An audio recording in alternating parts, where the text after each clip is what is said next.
香港，我哋嘅家。但係諗下將來退休，係咪有啲擔心？香港地方細，人多，住得又逼，福利又越嚟越攤薄。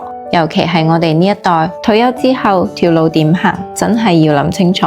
有數字話到2026年，全港65歲長者會超過203萬人，即係每4個人就會有一位係長者。到時候醫療、住屋、照顧樣樣都緊張，想安享晚年，難道只能將就？與其喺度等，不如主動揀。過去大灣區退休生活即刻唔同晒，越嚟越多香港老友記已經北上，唔單止因為住得闊落，使費低啲，更因為嗰度真係可以將退休變成享受。你諗下，退休最緊要係咩？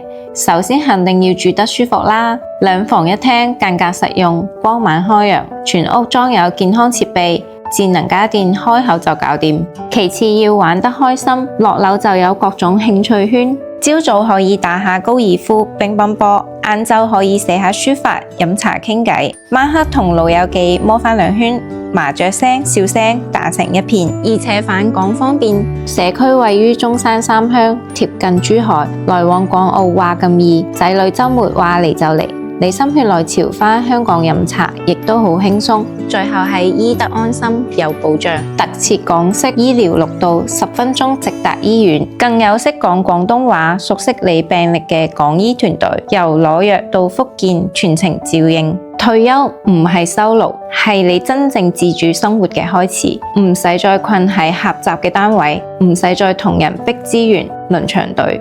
過去大灣區養老係為自己爭取更多空間、自在同選擇。名額有限，歡迎預約參觀，親身感受下點樣將晚年過成最啱你心水嘅樣。